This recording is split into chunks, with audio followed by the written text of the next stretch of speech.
Diolch yn yweddio. Diolch yn idio Dduw am gyfle arall i ddod ger dy fron ac i ni'n cyflwyno'n hamser i ti, gofyn ti drig rhai wrthym i dywallt dy ysbryd arnom. Tyr dim plith, i ni'n gofyn hyn oll trwy enw ac eiddiant ein harglwydd Iesu Grist. Amen. Dewch ni ganu Carol Rhif 29. Wel, dyma'r newydd da a lawenycha'r cla, Meseia gad. Alpha ac Omega yw a chibwr dynol ryw. Fe'n dŵg i'r nefoedd wyw at ddiw ein tad. Carol Rhif 29 gen i sefyll i'w chanu.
Croeso'n gwasanaeth ar ôl yr oedfa fe fydd na luniau ysgafn drws nesaf yn y neuadd. Fydd ein cyfarfod gweddi'n cael ei gynnal nos Iau yma sy'n dod, sef trydydd nos Iau o'r mis, Rhagfyr 20, felly nos Iau yma fydd ein cwr gweddi am hanner awr wedi 7. Hefyd yn agosau fe fydd ein hoedfa nadolig sy'n cael ei gynnal ar noswyl y nadolig am chwarter wedi 11 yn yr hwyr. Felly, ein hoedfa croesawu'r nadolig yn hwyr iawn ar nos lun Rhagfyr 24. Ein hoedfa nesaf yn awn syl am hanner awr wedi 3. Wrth i ni gymryd y casgliad gen i ganu tra'r ein heistedd Carol Rhif 9.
Byddai'n darlleniad o'r Efengyl yn ôl Mark, y benod gyntaf, ac yn dechrau'n adnod 35. Mark, y benod gyntaf, ac yn dechrau darllen adnod 35.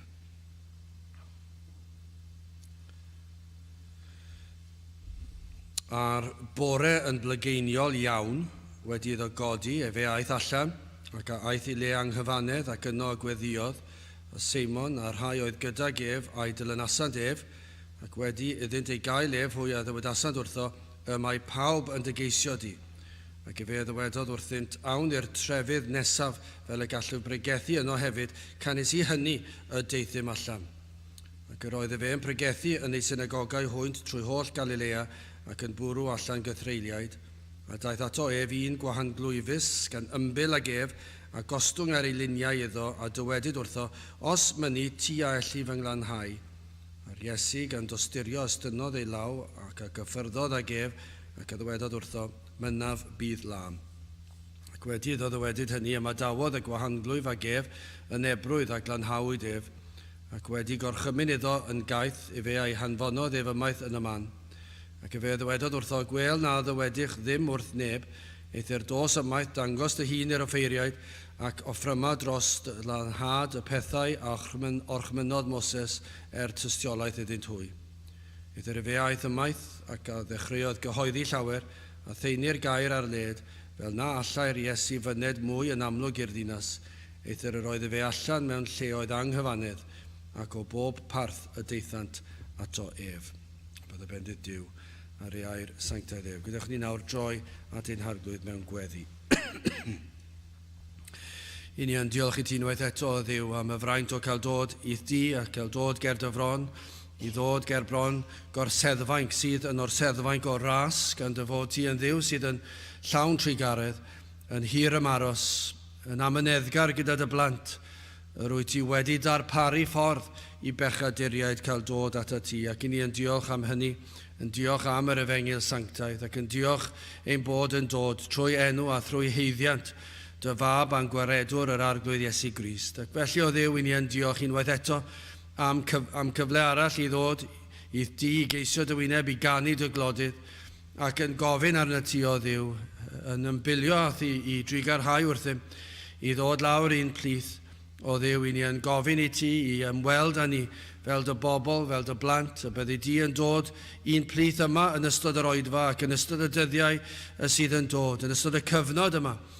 Bydd y cyfnod yma o'r flwyddyn o Dduw yn adeg lle bydd pobl yn ystyried achos y dathlu ac yn gweddio o Dduw yng nghanol yr holl trefniadau sydd wedi wneud, ac i ni yn ddiolchgar am yr pethau hyn hefyd, ond i ni yn gofyn yng nghanol hynny, yng nghanol teuluoedd yn dod at ei gilydd, yng nghanol yr holl bendithion hyn, i ni'n gweddio y bydd na argyhoeddiad yn dod drostynt, pam i ni'n dathlu, pam i ni yn dod ynghyd, ac o Dduw yn hyn o beth y bydd ysbryd i yn ei dwyn at ti dy hun.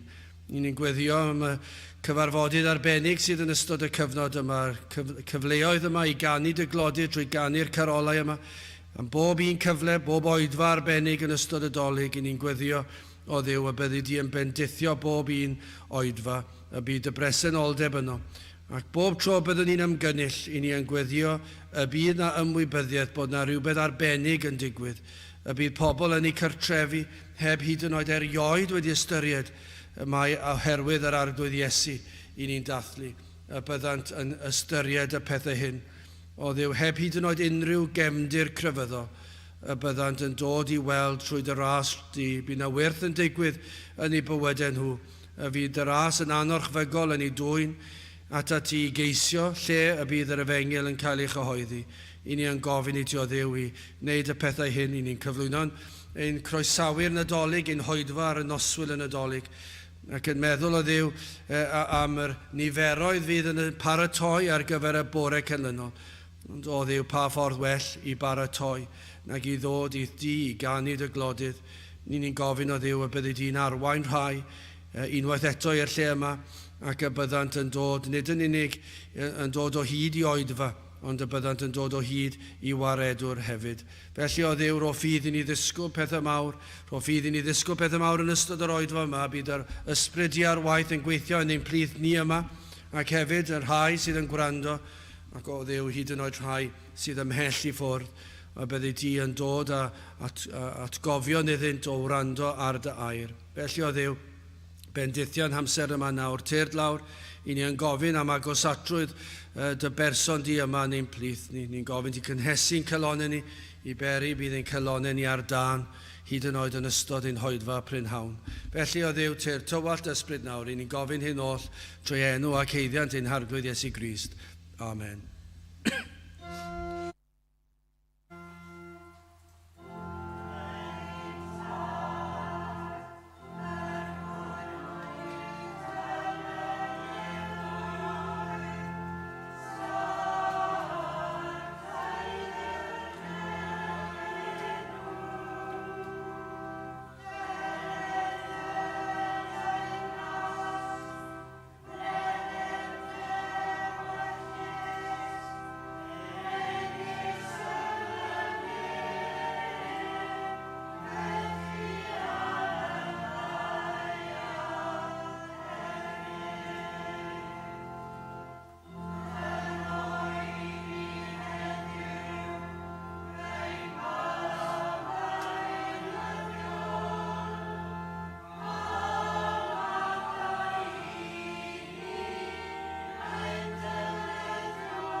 Dewch ni ganu carol rhif 22, o deuwch ffyddloniaid oll dan orfoleddi, o deuwch i Bethlehem dref. Carol rhif 22, gwni sefyll i'w chanu.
Bydd am yn testyn o'r efengil yn ôl Mark, y benod gyntaf ac adnod 38.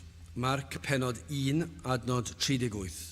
Ac efe ddywedodd wrthynt, awn i'r trefydd nesaf, fel y gallwyd bregethu yno hefyd, canes I hynny y deithym allan.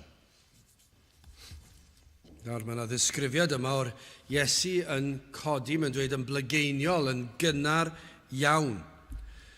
Cyn iddi o leio, y dydd ar ôl y Sabath, ac roedd hi dal yn dywyll, ac roedd yr Iesu wedi bod yn brysur iawn trwy gydol y Sabath, yn pregethu ac yn iachau ac yn gwneud gweithredoedd da. Ond hyn, i ni'n dal yn sylwi iddo godi cyn i'r hael godi, ac fe welodd yr angen I fynd I weddio I siarad gyda ei dad nefol. Ac felly mae e'n gadael y prysurdeb y dydd a blinder corfforol ar cyfan ac mae'n gweld pwysigrwydd ymneilltuo mwyn cael gweddio. Ac roedd angen iddo weddio hefyd achos yn y frwydr, roedd frwydr ysbrydol yn un ffyrnig iawn yn ei weinidogaeth yn yr hyn yr oedd yn ei wneud yn ei fywyd. Yr oedd yn gwynebu gwrthwynebiad cyson. Yr oedd yn gweld canlyniadau pechod o'i amgylch. Ac mi fydde hyn oll wedi peri blinder ar y corff, ond hefyd yn gweld yr angen I alw ar ei dad mwyn diolch iddo. Yn diolch I ddiw ei dad am ei gadw hyd yma. Dyna'n sicr un o'r rhesymau bydde wedi codi'n blygeiniol mwyn gweddio I ddiolch I ddiw am ei gadw yng nghanol yr holl wrthwynebiad, ond hefyd yn gweddio mwyn gallu galw am nerth I barhau, achos yr oedd y prif digwyddiadau eto I ddod. Mae yn anhygol I feddwl yr oedd yn aros, yn gwybod yn iawn yr hyn oedd o'i flaen. Ac felly wrth gwrs yr angen I gael cymdeithas gyda'i dad ac I alw am y nerth hynny i'w arwain trwy'r dyddiau tywyll oedd yn mynd I wynebu. Ac felly ni'n gweld elfennau o'i ddynoliaeth yma, yr oedd nid yn unig yn ddiw ond hefyd yn ddyn ac yn gynrychiolydd I ni, ac fe ddaeth I wneud llawer iawn o bethau tra'r y ddaear. Ac yn ystod y cyfnod yna mi fydda'r un drwg yn ymdrechu I'w rwystro drwy ymosod mewn amryw ffyrdd. Ac felly pwysigrwydd yr ymneilltuo yma I alw ar ei dad, am gymdeithas a'i dad, wrth iddo fe agosau, roedd y dyddiau yn agosau nawr yn doedd pan y byddai yn gwynebu yr treialon mwyaf erchyll o oll. Ond gadewch I ni edrych fan hyn ar yr adnod yma, ar adnodau o gwmpas I weld beth oedd dymuniad y disgyblion. Ac yna gewn ni symud ymlaen ar beth oedd dymuniad yr Iesu ac yna I orffen drwy ofyn y cwestiwn beth yw dymuniad eich calon chi. Wel, yn gyntaf, dymuniad y disgyblion. Os allenau ddadnod 36 a 37. A Seimon a'r rhai oedd gydag ef a'i dilynasant ef ac wedi iddynt ei gael ef hwy a ddywedasant wrtho y mae pawb yn dygeisio di.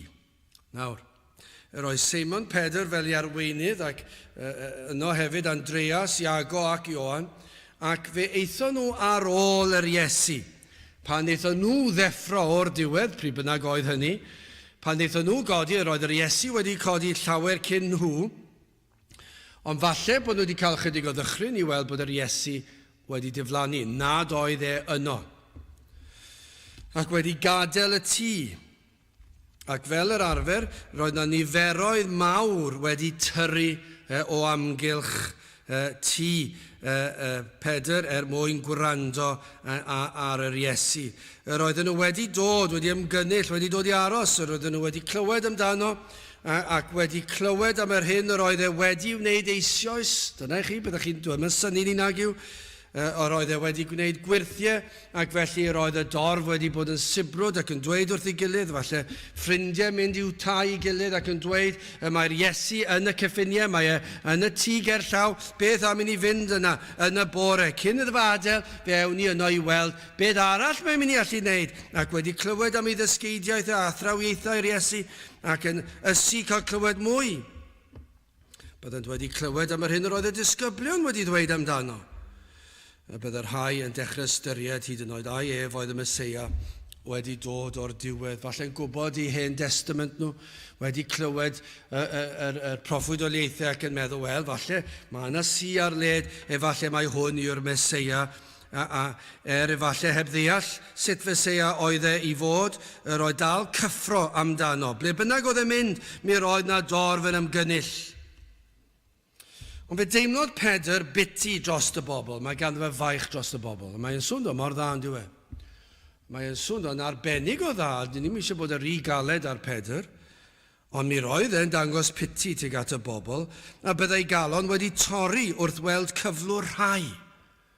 Mi fydda yna lot wedi bod yna gydag afiechydon erchill, i feddwl nad oedd y meddyginiaethau sydd i gael heddi, mi fydda yna rhai falle ar fi'n marw, oherwydd oedd dim y meddyginiaethau, falle rhyw salwch cyffredin. Dwi wedi cael yr anwyd yma ysdi a 2 wythnos. Lle ddwedodd chi, dwi wedi bod yn teimlo'n ofnadw gyda'r anwyd yma. Ond yn y dyddiau hynny, fydda dim byd i leddfu cu'r pen hyd yn oed. Ac felly bydde fe'n mynd yn fwy difrifol, a dim yr meddyginiaeth ar gael, ac falle hyd yn oed rhywbeth syml iawn yn peri-perig ar ei bywydau nhw, heb sôn am unrhyw beth arall fwy difrifol, rhyw salwch nad oedd gobaith, ac felly mi roedd rhain i gyd, ac mi roedd Pedr, fel byddwch chi'n disgwyl, yn torri galon drostyn nhw. Roedd cyflwr trienus ar rhai. Mi fydda yna nifer, siwr o fod, wedi clywed am yr gwirthiau o iachau oedd wedi digwydd, ac yn sicr mi fydda nhw wedi dod yn disgwyl iachad eu hunan. Mi fydda yna rai yno bydd yn disgwyl i'r Iesu iachau. Pan fydda'r Iesu'n deffro yn y bore ac yn camu allan trwy'r drws, mi fydda fe'n dod allan o'r tŷ ac yn gweld y dorf, ac mi fydda fe'n siŵr o ddangos trigaredd a ffiti dros nhw ac yn iachau nhw. Efallai bydda yna eraill wedi dod ag yn wylid gyda nhw. Aelodau o'i teuluoedd nhw yn y gobeith, ac hwnna'n faich ar rheini, yn gweld aelod o'r teulu yn dioddau. Falle mae hwnna'n fwy o achos pryder na pan i chi'n sal, falle bydde'r rhain yn fwy o faich dros yr rhai maen nhw wedi dod at yr Iesu yn y gobeith o cael iachad. Mae gellir dweud yr oedd Pedr a'r disgyblion yn awyddus i'r Iesu beidio colli cyfle. Mae mor hwydd yn diwe. Paid colli cyfle fan hyn, Iesu. Mae yna gyfle fan hyn i wneud daioni, mae yna lot fan hyn yn dioddef, ac mi roedden nhw'n teimlo yn naturiol, y teimlo naturiol yna dros gyflwr trienus corfforol y bobl, roedd angen corfforol ar y bobl. Roedd yna dylodion yna, roedd yna bobl oedd yn sal, rhai ar fi'n marw efallai, ac mi fydden nhw'n awyddus ac yn dweud wrth yr Iesu, tyrd gyda ni, tyrd nôl gyda ni, mae angen help ar y bobl yma. Yr oedd mae yna nifer fawr yn dygeisio ti, mae yna gynulleidfa parod yno yn aros i ti, ger y drws. Mae nhw ddisgwylgar, ac o'n nhw'n teimlo baich drostynt, piti drostynt. A maen nhw'n ceisio perswadio'r Iesu i ddychwelyd gyda nhw i Gapernaim. Tyrd, paid ag aros fan hyn, iawn, beth da bod e'n gweddio, ond yn dweud, mae yna dorf yn aros i ti, ac mae'n sŵn o'n dda'r diwedd. Ac at di Seimon Pedr yn arbennig, tyrd nôl, ble gallai barhau gyda'i waith o iachau. Ond nid oedd y disgyblion yn gallu dirnad cyflwr calonau'r dorf. Beth o'n nhw'n gallu dirnad oedd bod nhw'n dlawd. Ond dyw hwnna ddim yn esgusodi dyletswydd i ofalu am rheina. Ond o'n nhw'n gweld bod nhw'n dlawd, o'n nhw'n gweld bod nhw'n sal, yn gweld bod nhw'n mewn angen, ond doedden nhw ddim yn gwybod cyflwr i calonau nhw. Doedden nhw ddim yn gwybod hynny. Ond yr oedd yr Iesu yn gwybod yr hyn oedd dymuniad y dorf. Y gwybyr Iesu yr hyn oedd yng nghalonau y dorf yng Nghapernaim tu allan i di Seimon Pedr. Y mae pob tro yn gwybod yr hyn sydd yng nghalon dyn. Roedd yn gwybod pam yr oedd y dorf am ei wneud yn frenin. Ni wedi clywed na'n do. Roedden nhw am ei wneud yn frenin daearol, yn hytrach na Meseia ysbrydol. Dyna math o beth roedd yr Iesu'n gwybod hyn. Ac felly pan oedd e'n gweld hynny, roedd e'n tynnu hunan i ffwrdd o'r dorf, yn ei rhwystro nhw rhag wneud yr hyn sy'n anghywir. Ac felly fan hyn, roedd yr Iesu'n gwybod. Mae'n gwybod cyflwr calonau pob un. Mae'n gwybod pob cynulleidfa. Mae'n gwybod am bob un o ni fan hyn. Mae'r Iesu yn gwybod pam i ni yma. Mae'n gwybod pam i ni'n gwrando. Mae'n gwybod sut i ni'n addoli. Os yn addoli. Mae'n gwybod os mae cnawdol yw e neu ysbrydol yw e. Mae'n gwybod y cyfan. Yr oedd yn gwybod mae chwilfrydedd yr oedd llawer wedi dod i di Seimon Pedr. Ei bod wedi clywed am yr Iesu ac am weld trostynt ei hunan, roedd yr Iesu'n gwybod hynny, bod rhaid dim ond am elwan bersonol, roedd e'n gwybod hynny. Cael iachad iddynt ei hunan neu yw'r rhai annwyl iddynt. Roedd rhywbeth am y gwirthiau roedden nhw wedi glywed, ac felly hyn yn peri'r chwilfrydedd yma. Dyma roedd llawer am ei weld, roedden nhw am weld gwirth arall. Ond oedd yr Iesu'n gwybod yn well na'r disgyblion, mae nid dymuniad am wyrth yn y galon yr oedd rhain yn ei dymuno. Roedd yr Iesu'n gwybod mae nid ceisio iachawdwriaeth. Nawr mae hyn yn anodd yn diwy i ni methu dirnad ac i ni'n cael ein galw i gyhoeddi i bawb. Ond i ni yn gweld fan hyn y dirnadaeth arbennig oedd gan yr Iesu fwy na'r disgyblion, achos yr oedd yr disgyblion efallai dim ond yn meddwl ar yr elfen corfforol, cnawdol, efallai bod nhw wedi mynd, efallai bydd na ddaioni ysbrydol hefyd, ydyn ni ddim yn gwybod. Ond beth i ni yn gwybod, roedd yr Iesu'n gwybod nhw well yn nhw.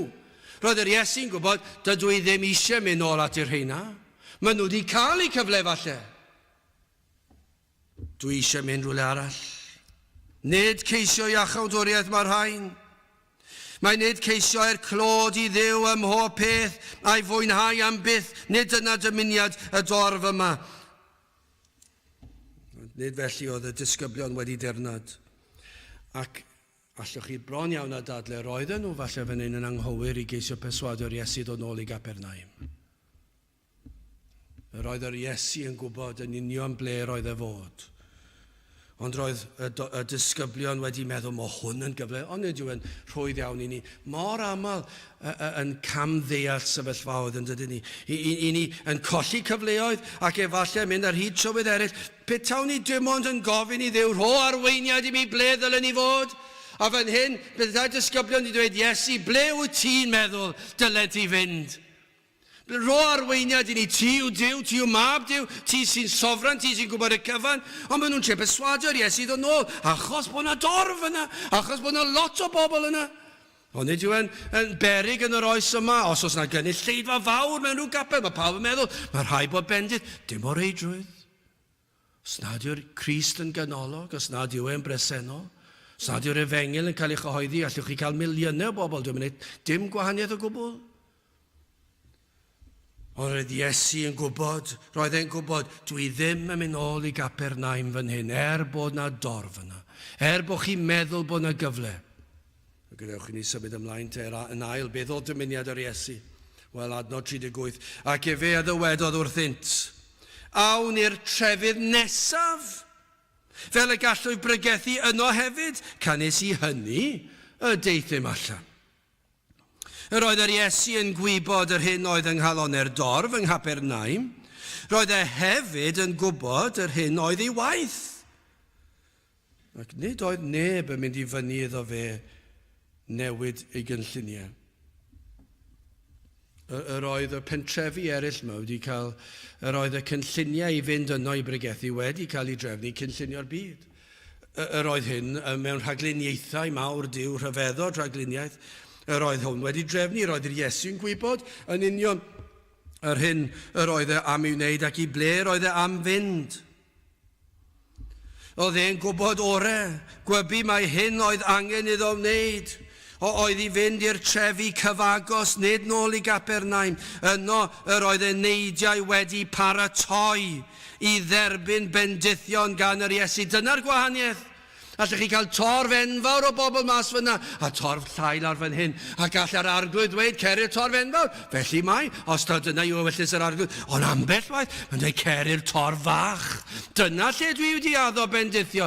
Ac dyna beth sydd fan hyn, mae'n dweud, cer i trefi cyfagos, dyna ble dwi wedi drefnu, dyna ble dwi wedi addo bendithio.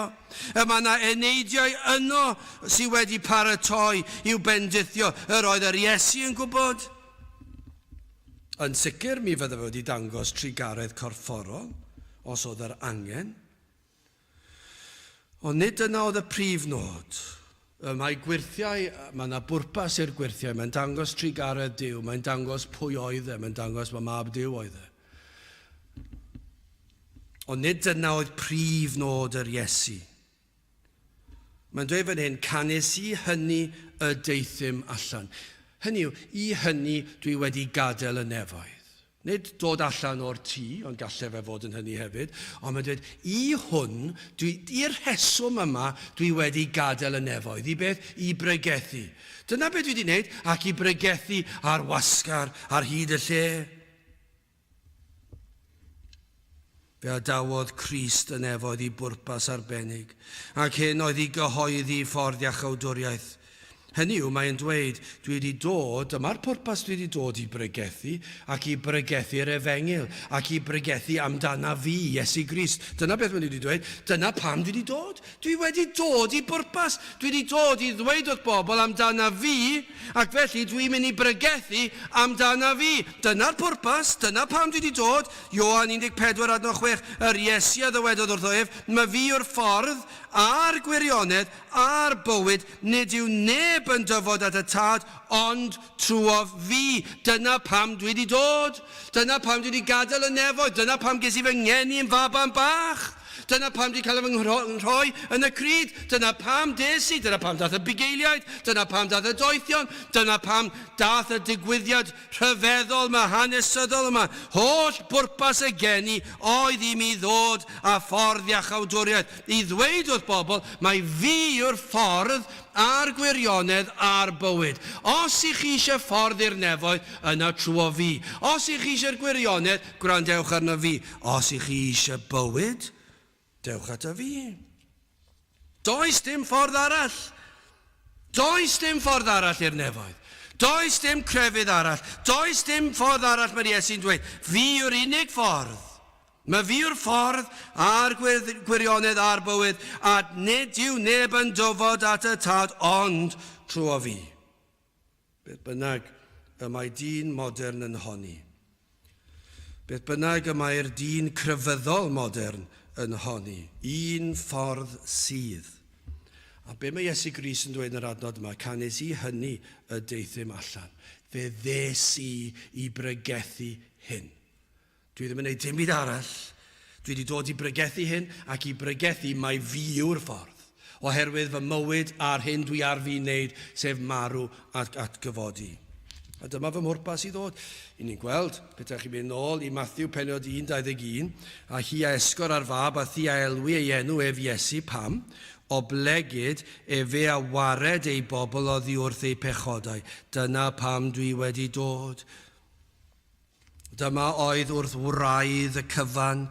Dyma pam I ni cael hanes y geni yw iachawdwriaeth a chybiaeth o beth? O afael pechod ac o afael yr un drwg. Mae hyn a ddigwydd I ddyn ers y cwimp. I ni'n gwybod hanes y cwimp, I ni'n gwybod at pechod mewn i'r byd. Ac nawr oherwydd hynny mae'r enaid yn farw yn ysbrydol ac yn gaeth I gryfangau yr un drwg, ac nid oes posib I neb ddelio gyda'r broblem hon. Mae'r broblem mor anferthol, mae mor dywyll ar enaid, mae'r enaid yn gwbl farw. Dwi ddim yn gallu cyffroi hunan, dwi ddim yn gallu deffro hunan, dwi ddim yn gallu nod ceisio hunan.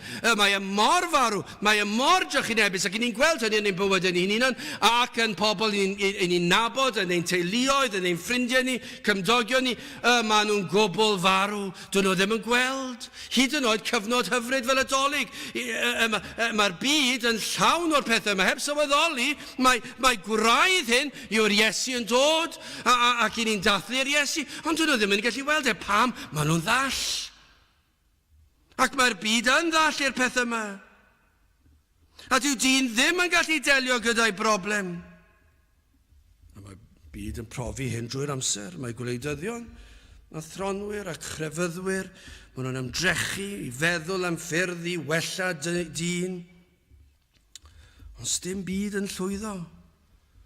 Ac mae cyflwr dyn yn gweithygu bob blwyddyn. Fydd yn ddiddorol mewn chydig o ddyddiau, fe fydd diwedd y flwyddyn yn dod ac ar y newyddion fydd yna edrych nôl dros y flwyddyn a fydd edrych nôl dros y ddegawd ac yna'r ganrif ac bydd lot o edrych nôl ond i bydd yna.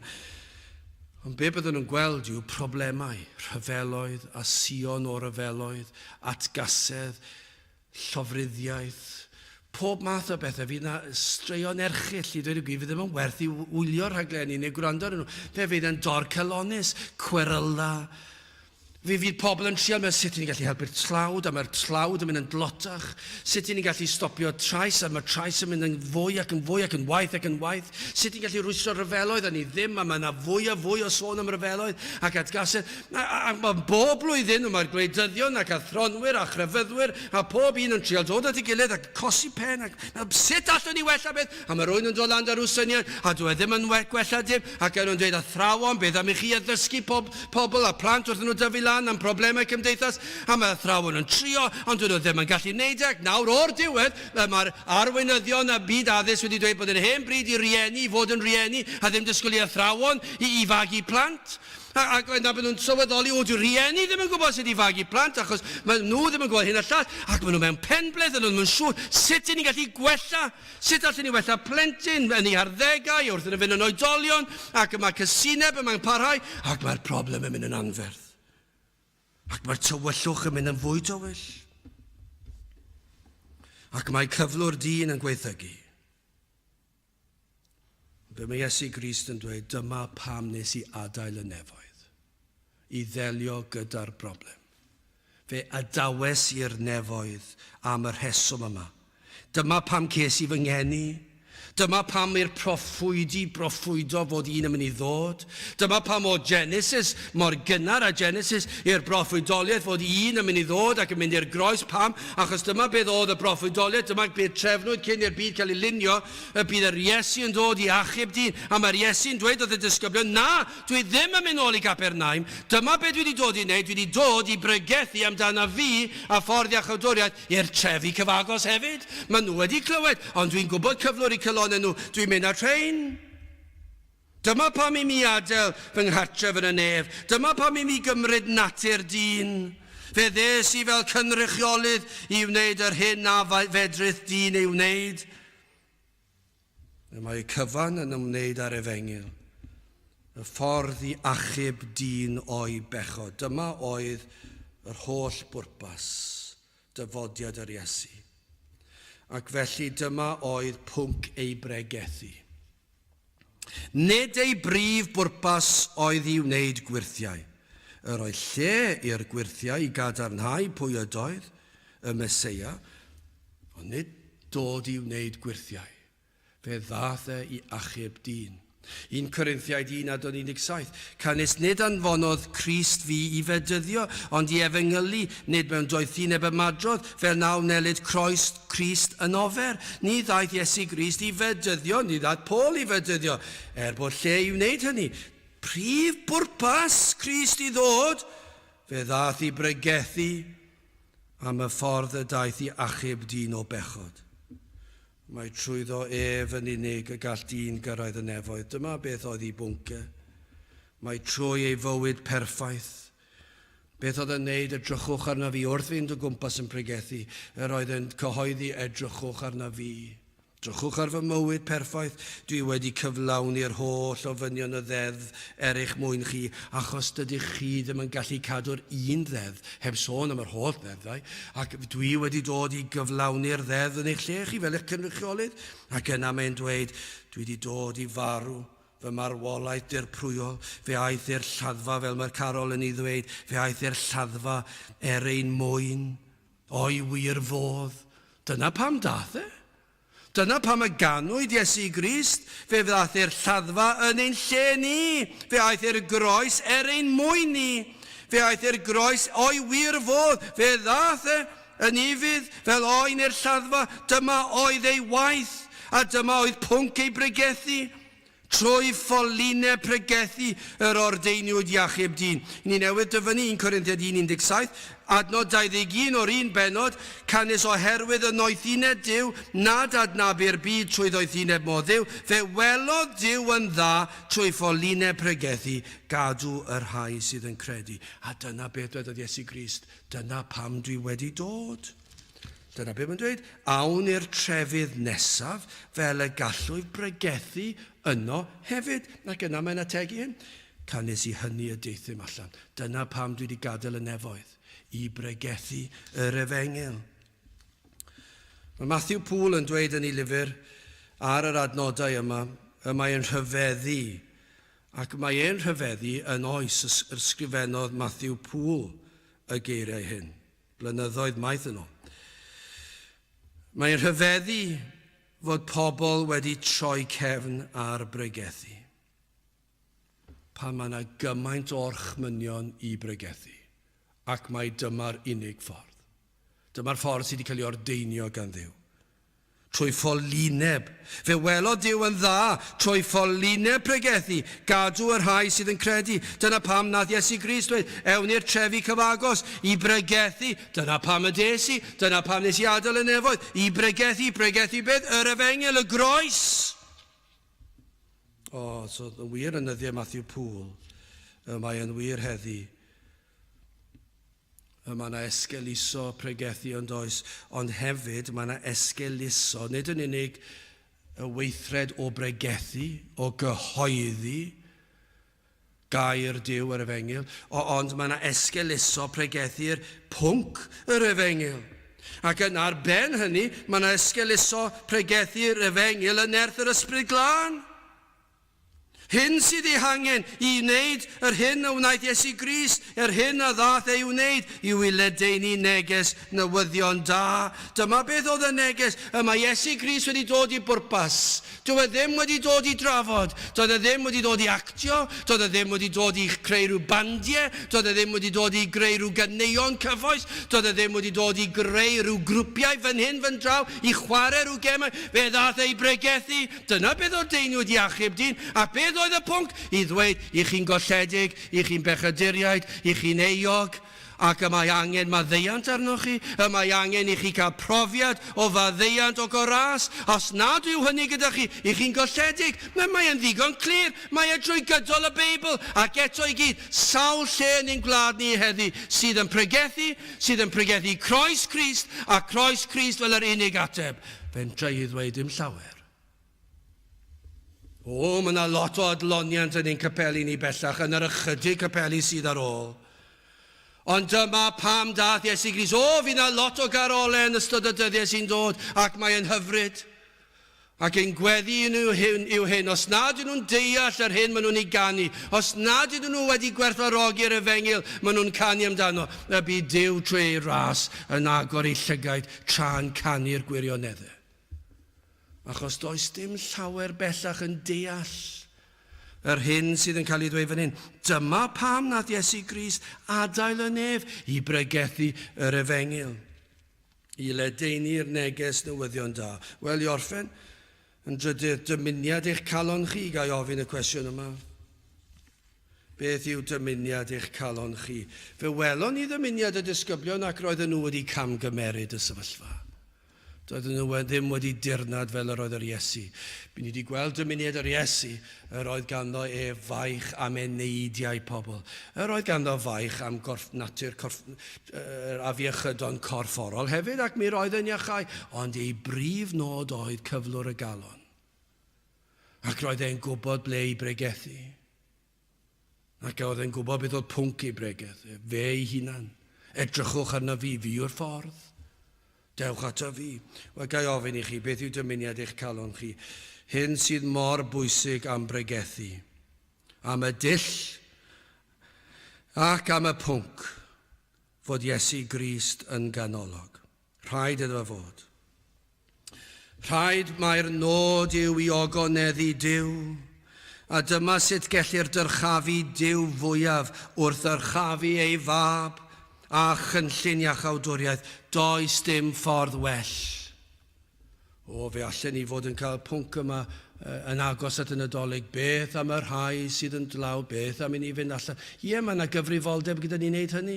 A treulio'r holl bwnc ar meddwl, sut fedrwn ni helpu hwn, a gwledydd fan hyn fan draw. Ie, ond mae'r Cristion am wneud hynny ta beth. Ond y pwnc y bregeth yw Crist.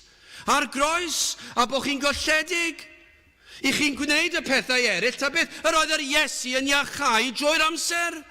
Ond y pwrpas y daeth oedd i bregethu am bechod, am uffern, am Satan, am golledigaeth ac am achubiaeth, a mae fe yw'r ffordd. Pwnc ei bregeth oedd, dewch at Crist, achos fe yw'r unig ateb, fe yw'r unig ffordd. Dyna yw'r neges, dyna beth ddyle'r neges fod amser yn Nadolig, dim byd arall. Os ych chi eisiau dangos caredigrwydd, newch yn eich bywyd bob dydd, ond newch fel pobl beth bynnag, ond pwnc y bregeth yw Crist ar groes, bob tro. Rhaid iddo fe fod. Achos does dim ateb problemau cymdeithas heb y groes. Does dim un ateb arall. Does dim un ateb gwleidyddol arall. Yr ateb gwleidyddol gorau yw Crist ar groes. Os yw gwleidyddion eisiau dysgu rhywbeth, na ddysgu nhw am yr Efengil. Ac yna fydden nhw'n gallu helpu pobl tlawd. Yna fydden nhw'n gallu helpu ar y broblem economaidd. Yna fydden nhw'n gallu gwneud aioni. Ond fydden nhw ddim wneud yn iawn nes bod nhw wedi deall problem dyn. Problem dyn yw pechod. Sut gellir dyrchafu Duw fwyaf? Does dim un ffordd gwell na dyrchafu ei fab yr arglwydd Iesu Grist a chynllun iachawdwriaeth. Dyna beth ddyle fod y pwnc drwy'r amser. Y cynllun a luniwyd cynllunio'r byd i achub gwael, golledig eog ddyn, i bregethu'r groes, mwyn i ddyn glywed am y ffordd achubiaeth o gaethiwed pechod. Dyna beth sydd eisiau pobl i glywed fwy na dim. Bydden nhw'n sylweddoli bod nhw'n gaeth i bechod, ac yna clywed mae Crist yw ffordd i ddod yn rhydd o gaethiwed pechod. Does dim ffordd arall. Dim ond un ffordd sydd. I bregethu mwyn dod â phobl o'i cariad at bechod i garu y Duw byw. Dyma beth oedd Matthew Poole yn dweud. Dyma yw pwrpas pregethu. Yw i ddod ag eneidiau o gariad at bechod i garu Duw. Dyna'r pwrpas. Dyna'n pwrpas ni fan hyn. Does dim pwrpas arall. Y pwrpas yw i ogoneddu Duw ac i ddod â pobl i'r man lle maen nhw'n gallu i ddod o garu ei pechod i garu y Duw byw, i garu'r arglwydd Iesu Grist. Neu i ddod o dywyllwch i oleini'r Efengil. Dyna nod y bregeth, wastad nod y bregeth yw hyn, i ddod â chi o gaethiwed ac o dywyllwch pechod i oleini'r Efengil. Dyna beth ddyle fe fod bob oedfa. Mae pregethu am unrhyw beth arall yn ddi-bwrpas, yn wastraff amser llwyr. Falle bod chi'n cyffwrdd ac yn helpu ar yr ymylon, rhyw broblemau bach, y symptomau. Ond dwi ddim yn delio gyda'r broblem. Mae fel meddyg yn dweud rwy'n yn dod gyda rhyw afiechyd difrifol ac yn rhoi rhyw paracetamol iddyn nhw. Cymerwch 2 o rein, 4 gwaith y dydd, a pidwch cymryd mwy na hyn a hyn oriau. Dwi ddim yn mynd i helpu dim. Mae'n mynd i lleddfu'r boen am eiliad bach, ond dwi ddim yn mynd i wella'r afiechyd. Ond dyna beth mae lot yn neud. Dros y wlad, maen nhw'n chwilio am y symptomau, sut fedrwn ni wella'r symptomau, heb ddelio gyda'r hyn sydd wrth wraidd y broblem. Nod y pregethu, nod Iesu Grist oedd i achub yr enaid, i ddod o dywyllwch i oleini. Mae unrhyw beth arall yn wastraff amser. Matthew Poole eto'n dweud fod pregethu ar faterion eraill wrth esgeluso yr Efengil yng Nghrist. Mae yn symud enaid. Mae yn symud enaid, ond gwrandewch ar hyn. Ond nid yn symud yr enaid o dywyllwch i oleini, ond mae yn symud yr enaid o un rhan o deyrnas yr un drwg i ran arall o deyrnas yr un drwg. Wel, mae'n anhygoel yn diwedd. Na chi ddisgrifiad. Mae Matthew Poole di taro'r hoelen ar ei phen. Beth mae'n neud yw, falle fydd yn symud rhywun, mae emosiwn yn teimlo fan hyn, falle maen nhw wedi meddwl, dwi eisiau gwella fy hunan, dwi eisiau stopio wneud hwn, addunedau'r flwyddyn newydd, falle dwi eisiau bod yn fwy crefyddol, ond be mae wedi neud yw, maen nhw wedi symud nhw o ran yma o deyrnas yr un drwg, i fan hyn yn deyrnas yr un drwg. Maen nhw dal yn aelodau o deyrnas yr un drwg. Nod pregethu yw symud rhywun o dywyllwch deyrnas yr un drwg i deyrnas Iesu Grist, i deyrnas y goleini. Dyna'r nod. Ac os nad ydyn ni'n pregethu Crist ar groes, yna dydy'r nod na ddim yn dod. Doedd ddim yn digwydd. Gai ofyn I chi ydych chi yn dymuno'r hyn yr oedd Iesu Grist yn ei dymuno. Yr hyn oedd achos ei ymadawiad o'r nefoedd, dyma pam gadawodd nefoedd, I ddod I fyd fel hon. Dyma berodd iddo ddod lawr i'r byd, I gael ei eni yn faban, ac fe a ddywedodd wrthynt, awn i'r trefyd nesaf, fel y gallwyf pregethu yno hefyd, pam canis I hyn y deithim allan. Dyma pam dwi wedi gadael y nefoedd. Gai ofyn I chi, ydych chi wedi gweld eich pechod a'ch angen am waredwr, am Iesu Grist? Os nad ydych chi yna gweddiwch y weddi hon, y bydd yr arglwydd yn agor llygaid eich enaid I weld eich angen am waredwr. Dyna chi weddi syml iawn, o ddiw graslon. Agor llygaid fy enaid I weld fy angen am Grist. Dyna fe, dyna cyngor gellir I rhoi. A byddwch chi yn cael gweld trwy ras Duw eich angen anferthol. Ac os ydych chi wedi gweld eich angen, ac os trwy ras Duw I chi fan hyn heddi neu yn gwrando ar y we neu beth bynnag, ac os ydych chi trwy ras bod yr arglwydd wedi agor eich llygaid, ac I chi wedi cael yr golwg mwyaf erchyll ar eich cyflwr ysbrydol, a'ch trieni a'ch tywyllwch I chi ynddi, yna'r cyngor yw hyn, a dyma be fydde Iesu Grist yn ei pregethu, dewch ata fi chi sy'n flenderog ac yn llwythog, yn drwmgalon, beth bynnag, chi sy'n mewn angen, dewch at Grist. Cyffeswch eich pechod, cyffeswch eich angrydiniaeth, cyffeswch eich gwendid, galwch am drigaredd. Achos mae'n adnodau yn yr ysgrythyr yn dweud hyn, ni fydd byth yn ymwrthod ar sawl a ddaw ato fe yn y modd yma.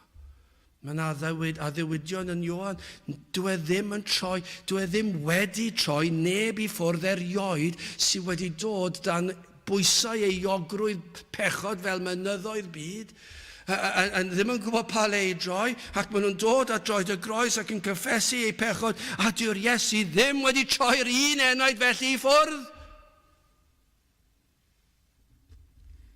Ac mae'n rhoi ffydd I chi gredu, I ymddiried yng Nghrist. Wrth ddod, mae'n rhoi ffydd I chi fe sy'n i'r cyfan. Mae'n eich golchi chi'n wynach na'r era. Mae'n eich glanhau chi'n llwyr. Mae'n rhoi ei gyfiawnder drostoch chi. Ac nawr chi'n sefyll ger bron y tad yn berffaith. Chi ddim yn berffaith, wrth gwrs chi ddim. Ond chi'n berffaith yng Nghrist. Mae berffeithrwydd yn ei gorchuddio chi'n llwyr. Dyna iachawdwr, dyna pam daeth Crist i'r byd. Dyna pam ni mor gyffroes amser y Nadolig. Mae'r Nadolig yr un mor gyffroes bron iawn ar Pasg, achos mae'r Nadolig yn pwyntio at y Pasg. Mae'n dweud dyma pam nes I adael y nefoedd I ddod lawr i'r ddaear. Fe ddes I fel baban bach do, ac mae hwnna'n hyfryd, a dwi'n hoffi bob rhan o'r mae'n hyfryd o beth, a mae bob un cyfle I gyhoeddi'r cyfnod y baban Iesu'n cael ei eni'n hyfryd. Ond dyma pam y daeth dyma be mae Iesu Grist ei hun yn dweud, canis I hynny y deithim allan beth, I ddangos ffordd iachawdwriaeth, I bregethu ffordd iachawdwriaeth. Dyma pam y ganwyd I achub pechaduriaid fel chi a fi. Does dim ffordd arall. Dyma'r unig ffordd. O na fyddech chi yn dod at Grist ac yn ystod cyfnod y Nadolig yma. A byddwn ni'n ystyried pam y daeth Mae yna lot o bobl wedi camddeall pam y daeth yn pwysleisio, yn gorbwysleisio hyd yn oed y gwirthiau. Mae yna le pwysig i'r gwirthiau. Roedd yn neud yn lles I bobl eraill. Wrth gwrs bod yna le I hynny. A mae hynny'n dod, mae'r Crist chi'n gweld, mae fywyd yn dangos beth yw bywyd Cristio. Ond y pwrpas oedd I ddod â chi o dywyllwch I oleuni. I bregethu'r efengil. O na fyddech chi'n dod, os I chi yn ei geisio fe, dowch at Grist. Fe yw'r unig ffordd y gwirionedd ar bywyd. Dewch ato fe. Ac ni fydd yn eich troi chi ffwrdd. Mae maddeuant i'w gael yn Iesu Grist, a dyma'r rhodd fwyaf yr oedd. Iesu Grist yn rhodd arbennig gan ddiw y tad I ni fel byd. Ond hefyd yn dyfodiad Iesu Grist, mae'r rhodd rhyfeddaf oll I bod e'n achub enaid o golledigaeth. fod bywyd ysbrydol, bywyd tragwyddo i'w gael yn yr arglwydd Iesu Grist. Gadewch i ni weddio. O Dduw, i ni yn diolch i ti am yr efengil, ni'n diolch i ti am y cyfnod yma, am bob un cyfle i gyhoeddi genedigaeth Iesu Grist, a pam y daeth e. Y daeth e i fyw, i farw, ac yna i atgyfodi o'r bedd, ac y nawr yma yn eiriol trosom. O Dduw, i ni'n gweddio byddi di yn gweithio yn rymus yn ein plith ni, yn ein dinas ni, yn ein gwlad ni ac yn ein byd ni. Yn ystod y dyddiau sy'n dod, diogela ni cadw ar un drwg i ffwrdd, i ni'n gofyn hyn oll trwy enw ac eiddiant ein harglwydd Iesu Grist. Amen. Gydewch i ni orffen trwy ganu Carol rhif 6. Clywch lir nef yn seinion un henffych enni ceidwad dyn. Carol rhif 6 gewn ni sefyll i'w chanu.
Cyn i fi weddio, na i ddarllen yr ail rhan o'r bennill olaf, sydd yn ategu'r hyn ddwedon ni a hyn dwedodd yr adnod yna.